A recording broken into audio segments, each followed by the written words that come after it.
Welcome, everybody. I have with me a wonderful trombonist who has agreed to join us today for an interview. Chris Buckholz, thank you very much for joining me today. No, thanks for having me. Perfect. Hey, so I got a lot of questions for you, so let's get started on this. Okay. You're from Colorado. Where in Colorado are you from?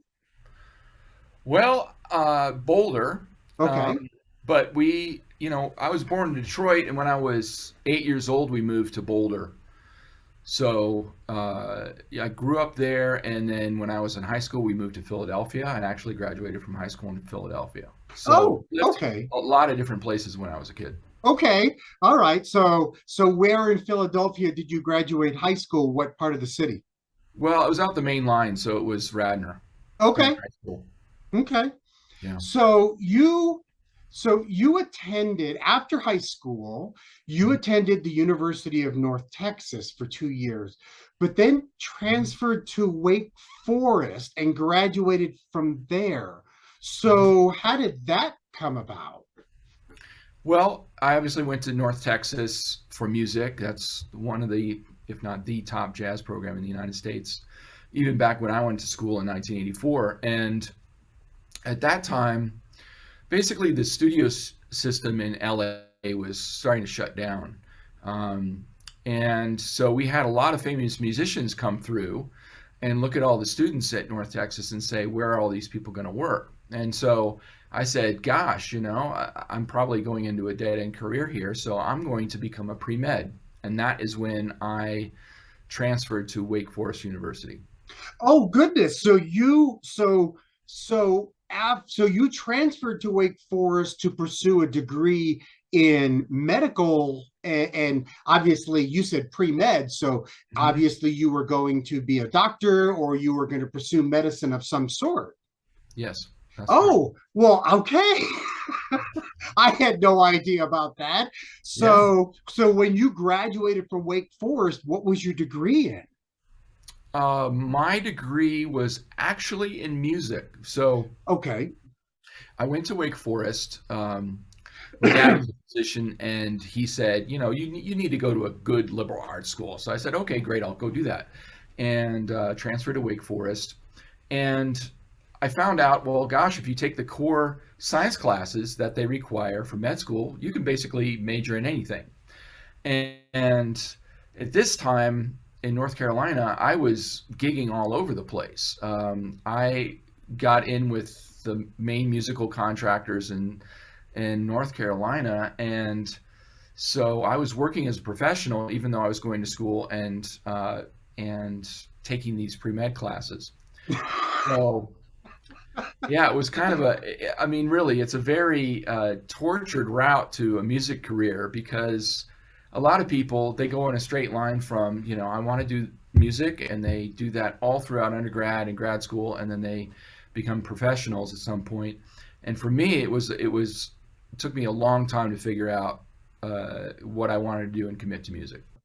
Right. So once you graduated from Wake Forest, you went to Yale for your master's. Was that Hmm. also in music? Yes. So I guess I guess I associate Yale with lawyers and the law and upper like Harvard kind of thing. And I know they're a good school, but I mean, what was your master's in? Was it in performance? Yes. That's Yeah. interesting. Yale actually has one of the top five performance master's programs in the United States. Um, Okay, so now you're enlightening me. I had no yeah, idea. yeah, it's a very, very good program, and people come from all over the world to study there. Um, I didn't really know much about it, honestly, when I applied. I just knew that a teacher that I wanted to study with, John Swallow, was on the faculty at Yale, and I was encouraged to apply there. And I got in, and I was waitlisted at Eastman, and I had Manhattan School of Music as a backup school, but I got in at Yale, and I said that's where I want to go, and it was amazing. It was an amazing program. It Uh, sounds like it because you graduated from Yale with your master's in trombone performance, right? Yes, sir. Mhm. Okay. I mean, and that's pretty cool because again, it's not a school that in my mind I would think as a degree or a performance degree and having listened to you play numerous times, obviously it was worth the trip to go to Yale. Now, once you finished at Yale, you attended the University of Michigan and you received your doctorate there. It's a doctoral of musical arts, DMA, Yeah. in 2001. Mhm. But in the middle of all of this, you were also the principal trombonist for, or the principal trombone soloist for the Army Jazz Ambassadors, right? Yeah, I was basically the lead trombonist, and that's a solo chair in that band. Okay, so Um, how did that come about? Because that's a premier position that you obviously auditioned for and got. yeah, so at that point in time, I just gotten done with my second year of my doctoral degree. It was just a 3-year degree, and I knew that I could complete the degree being anywhere else. And I said, I had, gosh, how much? About $40,000 in loans out from going to school at Yale. And I said, okay, well, I've got to pay these loans off. So how am I going to do that? Well, I can finish up my degree anywhere. So why not start applying for a job now? Because that'll, it's going to take me a while to get a job. I mean, there was no guarantee that I was going to get a job at any point in the near future. And so I'm like, okay, well, let's get the process going right now.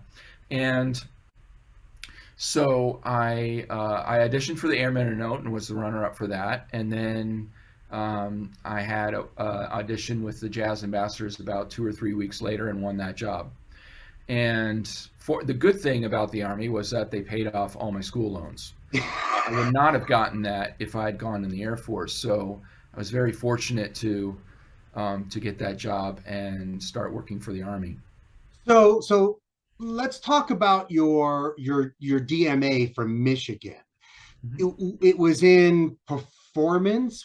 I'm assuming trombone performance, right? Yes, sir. Yep. Okay. And then from there, what was your time like with the jazz? How long were you with the Jazz Ambassadors, and what was that like? Because I bet that was pretty cool. Yeah, it was. It Having was seen them great. play. It was great. So I was in the Jazz Ambassadors for just a couple weeks shy of 8 years, from 1997 to 2005. The Jazz Ambassador's job is very different than other elite military bands' jobs. So the Army Band at Fort Myer in Arlington, Virginia, their job is to support basically the military district of Washington. So basically anything that the generals, the Army generals, want that band to do, then that's their job. They also have a very active role in playing for funerals at Arlington National Cemetery. So that's kind of their main thing, and then they do other things as well, but really that's kind of their role. The Jazz Ambassadors, the Army Field Band, their job is to go out on the road and be a public relations tool. So our commanding office was the Army Office of Public Relations. And so we were out on the road a lot. We were out on the road, a good 90 to 120 days a year. And we played concerts all over the place. We played everything from Carnegie Hall to the Heinz Hall with the Pittsburgh Symphony, to playing with the National Symphony, the Baltimore Symphony, with the Boston Pops, playing on the Esplanade in front of 400,000 people, and playing at the Gymnatorium at the community center in Truth or Consequences, New Mexico. So there's a huge gamut of what you're asked to do with that job. But a lot of the you've asked about gigs, and some of the most memorable gigs were actually the small ones. That one that we played at Truth Consequences in New Mexico, there were as many people there that could have been there, and it was very small but very intimate. The people were very close to us, and they were very appreciative, and I mean that to me is just as memorable as playing with the Cincinnati Pops at Carnegie Hall.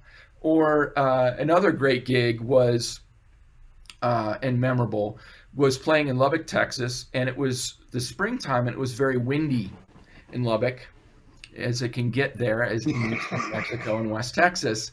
And so our audience, this is an outdoor amphitheater in a park, and the audience circled us in their pickup trucks and honks their horns for applause.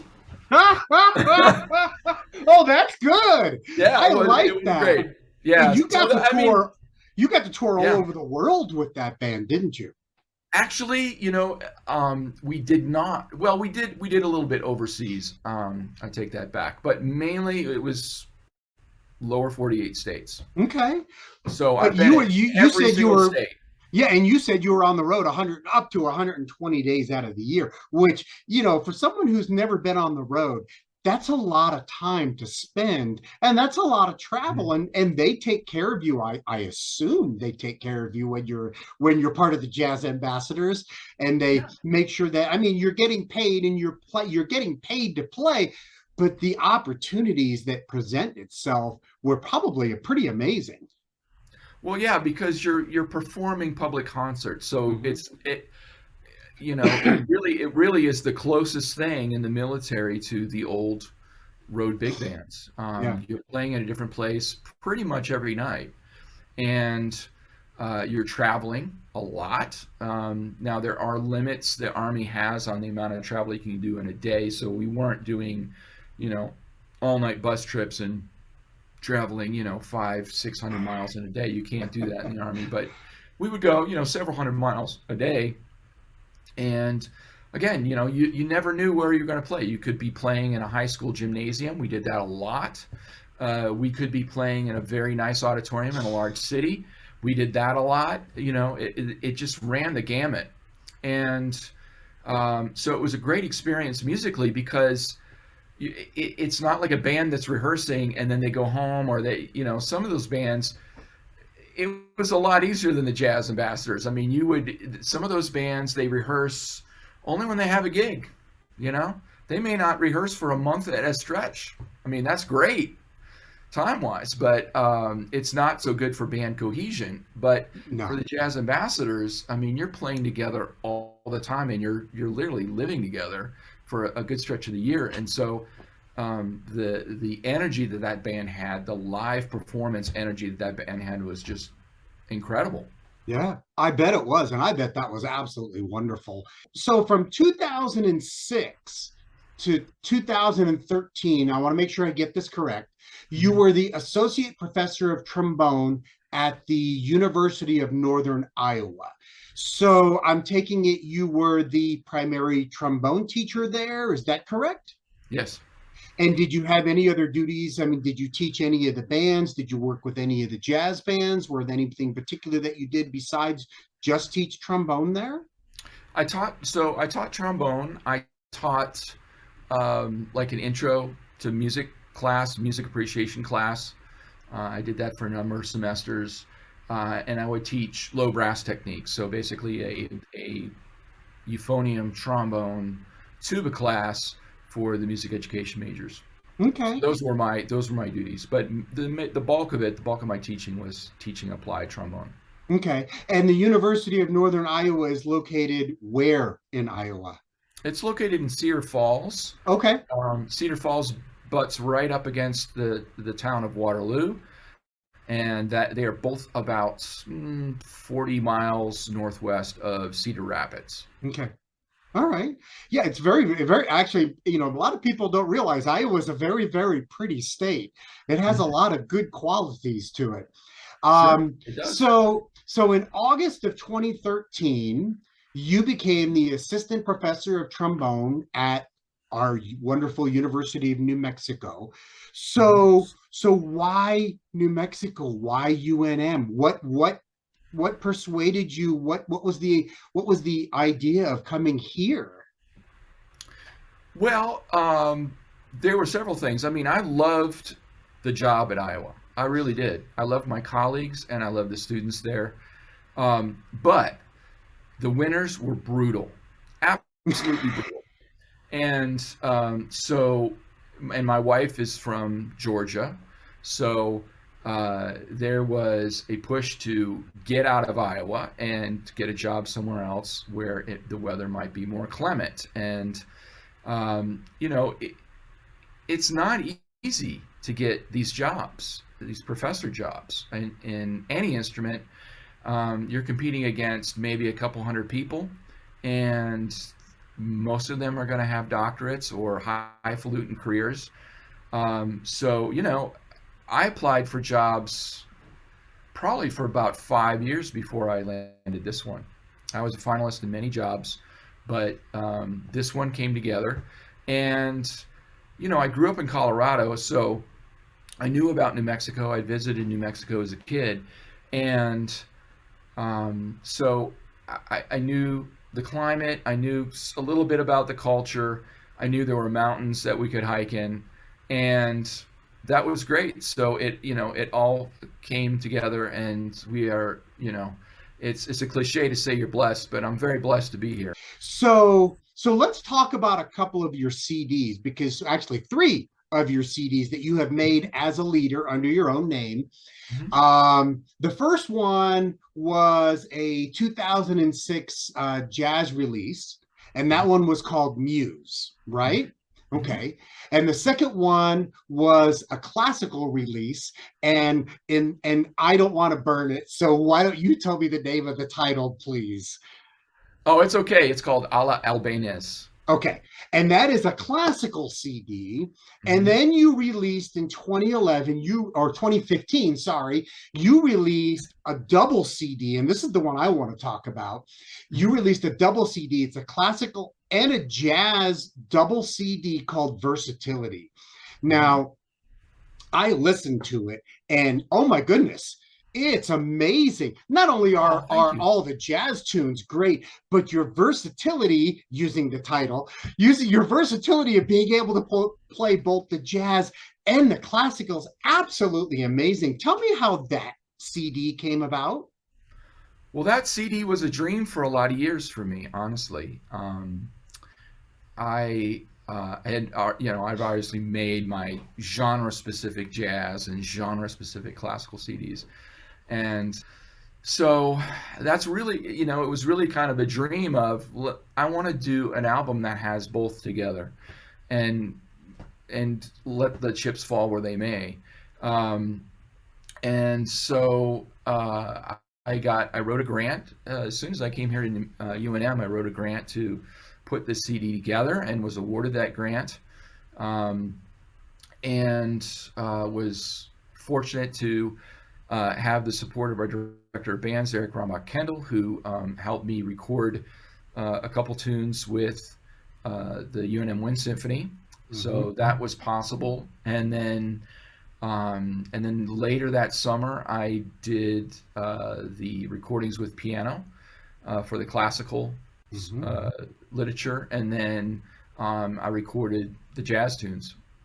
Okay. And so when you did, because when you guys did the work with the Symphony Winds, that was done obviously in Keller Hall, or I'm not Keller, but Popejoy Hall, because you can tell the acoustics are just absolutely amazing. And so where did you do the recordings for the piano trombone duets or the jazz recordings? Were they done also here in New Mexico? Yeah, they were done at UNM. The trombone and piano literature was done in Keller Hall, and the jazz tunes were recorded in B117 here in the music building. Oh, so it is a completely in-house UNM production. Yeah, it really is a great CD. I had a chance, I was able to listen to it, and I'll put the link down below. I was able to listen to it on Spotify, and the versatility that you show, and I keep using the title of the CD just because it shows your versatility of being able to play just about anything. And if I remember, and correct me if I'm wrong, you are either the first or the only trombonist to ever have a classical and a jazz release under your own name. Is that correct? Yeah, I mean, as far as I know, unless there's somebody obscure out there that did it before me that I'm not aware of, I did a lot of research to figure out whether that was true or not. And yeah, as far as I know, I'm the first person to have done that. And that, that just shows how well-rounded of a musician you are, because if someone for someone to do that as a trumpet player, I understand that. As a trombonist, that's not something that is normal, and it just goes to show how good of a trombone player you are. And I have seen you in concert, and I have listened to the way you play, and trust me, everybody, he plays really, really well. Oh, that's so kind of you. Thank you. Thank you. So you have recorded with other groups as well, besides as a leader.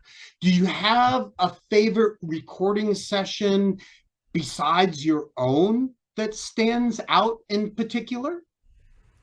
Well, when this was before I went to grad school. Maybe it was when I was at grad school at Yale. I would go out on the road with the Four Tops and Temptations in their horn section, and we got to record on a Christmas album of theirs that also featured Aretha Franklin. So I'm able to say, even though I was not in the same room and recording at the same time as Aretha Franklin, I'm on a record with Aretha Franklin and the Four Tops when they were still the original Four Tops. So that was really cool. And as far as other recordings, I'm just trying to think back on, um, you know, it, it was great recording with the Jazz Ambassadors. We did everything in house. So Mhm. our when I joined the band, we had basically the old officers club at Fort Meade was where the band rehearsed, and it was in pretty dilapidated condition. And so I believe it was the Army Chief of Staff came out and inspected things, and we said we need a new building, and he said okay. And so they built a new facility for us, and part of that new facility was that we had in our rehearsal rooms, they were all wired for recording. So Oh, everything was a recording studio. So in order to separate things, we would have maybe the rhythm section play in the concert band hall, and maybe somebody else would be in isolation in the chorus room, and the rest of the band would be in the jazz masters room. So it was kind of crazy that way. But yeah, that was really cool. And I got to do a lot of commercial recording in DC, and when I was just out of college in Charlotte, North Carolina, I did lots and lots of sessions there. yeah, Uh, because I looked up your discography, and you are, I mean, you're on a lot of listings of music, even though it's like one track here or one track there, or right. but you've got a very large discography. So I'm quite impressed with that. And again, I have heard you live. It's great to listen to you and hear how you play. And I know you're a band leader too. So it's awesome that you've made Albuquerque your home for that reason, and that you're able to continue to pursue your career. You guys did a Santa Fe trombone summit, right? Not too long ago. How long ago was that? Just a few weeks ago, last week of July. Okay. Yeah. Yeah. And So that we was, so tell me about that. That was obviously trombonists came from all over the United States, all over the world to come in for that. over the United States. Okay. Occasionally, we've had a couple out of country applicants for that, but so that came about because of my involvement with the Santa Fe Opera, and the former principal trombonist of the Santa Fe Opera, who's a good friend of mine, Mark Fisher, who teaches at DePaul and plays in the Chicago Lyric Opera, uh, said, I would like to put together some kind of trombone workshop over the summer. And I said, well, that's great, because I've been thinking about the same thing, and I've just been wondering, how we do that. And so you have to find a week that you don't have rehearsals in the Santa Fe Opera, and that's usually the last week of July that we stop day rehearsals. Okay. And so we had it at the Immaculate Heart of Mary retreat the first year in their chapel, and that was great. And then the next year we had, let's see, the next year was COVID. Right. So then we couldn't do it. So we did it all online. Right. The year after that, Immaculate Heart of Mary was for sale. Oh. And Mark Fisher retired from the Santa Fe Opera after 31 years and said, okay, guys, this is yours. See you later. And so the remaining section members, Christopher Bassett and Jonathan Randazzo and I, were like, okay, well, all right, we're going to do it. So I was very lucky through a connection of mine, John Rangel, who's a fabulous jazz pianist, I mean, world class. Mm-hmm. He is the director of music at the New Mexico School for the Arts in Santa Fe. That's right. So I contacted him. He said, you can use our facilities. And so we had it there. We had 16 participants last year, and we had 10 this year. We had a lot of issues this year with just travel being ridiculously expensive and gasoline. But we had a fantastic group, really cohesive, supportive group this year, and had a great time. So generally we get students applying from all over the country for this, and it's an intensive, week-long workshop for, a select group of students.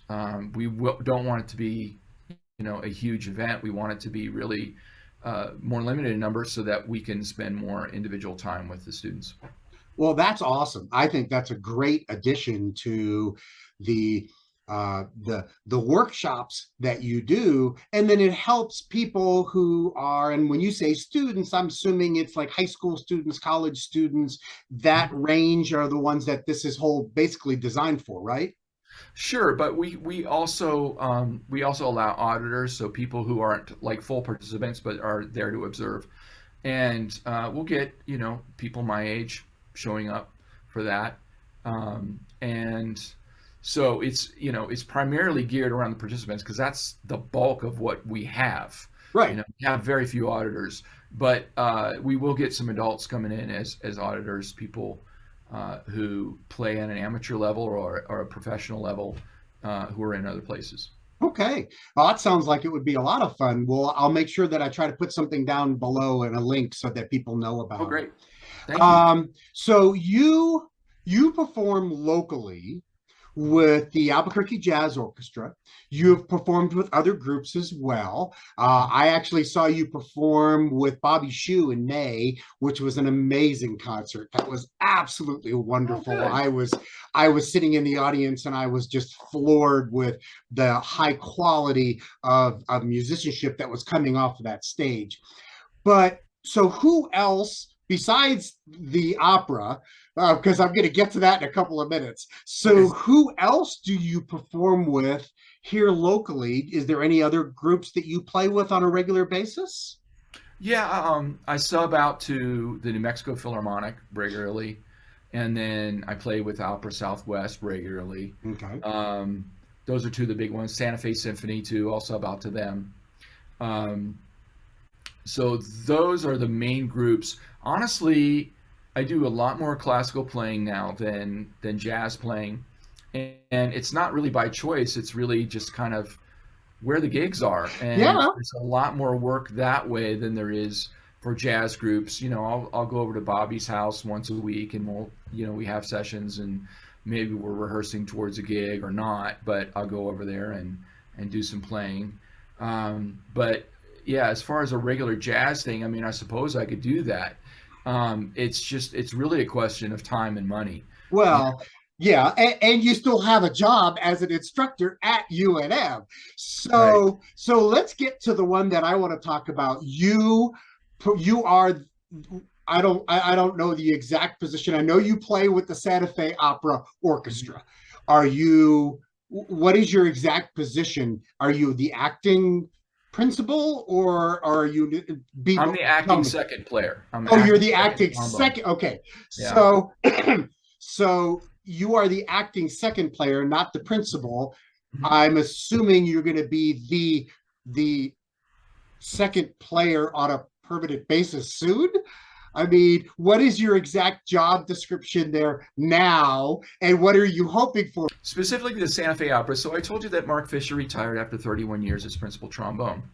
And the principal trombone chair was offered to the second player, Jonathan Randazzo, Okay. who is assistant principal trombone with the North Carolina Symphony. So that was offered to him. He moved up to principal trombone. They needed somebody to come in and fill in on second trombone. They asked me to do that. Okay. This is my second year as acting second trombone. Oh, So I played okay. last year and this year as acting second. Okay. And so, they're having an audition this month, and we'll just see how that goes. I decided not to audition for principal because it is coming right after a performance of Tristan und Isolde, which is a 4.5-hour marathon.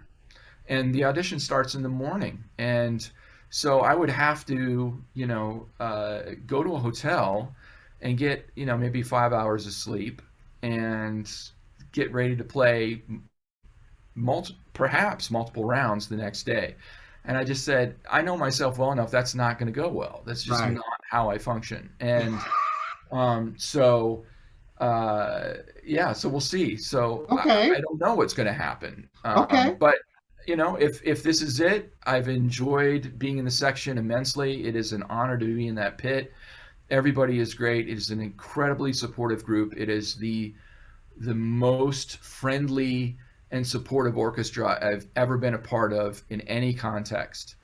And you're surrounded with world-class musicians who are just playing beautifully every night. It's wonderful to sit and listen to everybody. You're only doing Tristan and Isolde, or are you doing any of the other ones? Yeah, so I'm playing on 3 operas, Tristan, obviously, and then Falstaff and Carmen. Oh, goodness. So you do have your work cut out for you this summer, don't you? Yeah, I mean it's a lot initially, and especially when you get into the stage where you are rehearsing during the day and then performing at night. Fortunately, we're through that stage. I've got 4 operas this week. I have a Tristan tonight, and then next week I'm just playing 3 nights, and I think the week after that, which is the first week of classes for us at UNM, I also have 3 nights of opera. So it's not as bad. You still got to drive to Santa Fe, yeah. which is a good 45-minute drive to the opera, because you got to go all the way through town and you got to get to the north. But good. I'm glad that is working out for you, because it's always wonderful. I know the setting up there is absolutely beautiful, and congratulations to you for having the opportunity to play. So I have one more question for you, and I kind of warned you beforehand. Give me an anecdote, strangest gig, funniest story, something that you've had happen to you, whether it was with Jazz Ambassadors or what. Give me a good anecdote to leave for today. Oh man, I mean, it was hard for me to think back and think, okay, like what is because I've already given you a couple of them. Yes. The funny stories. Here's a good one. So, Eric Gonzol, who is no longer with us, it was the Pops conductor of the Cincinnati Pops. Basically, the Cincinnati Pops is the same personnel as the Cincinnati Symphony. Mm-hmm. And he was a very flamboyant man who wore very outrageous kind of suit jackets and so on. And and he was a nice guy. I really liked Eric. He was fun. Anyway, he would often butcher things. So, let's see. I think this is okay. This is maybe PG, but anyway. It's okay. It could be R-rated too. That's fine. Okay. All right. So anyway, one night we were playing a piece from the Abbott and Costello film Buck Privates. And Eric unfortunately pronounced it as Buck's Privates. And I mean, this is in front of, I don't know, 10,000 people, Oh, no. Anyway, I don't know that everybody caught that, but we certainly did. We got a great laugh out of it. Oh, that is just funny. Okay. Well, we have run out of time officially. So I want to thank Chris for being here, for moving to New Mexico, and for all your contributions, both jazz and classical, and to UNM as an educator. And ladies and gentlemen, we'll see you next time.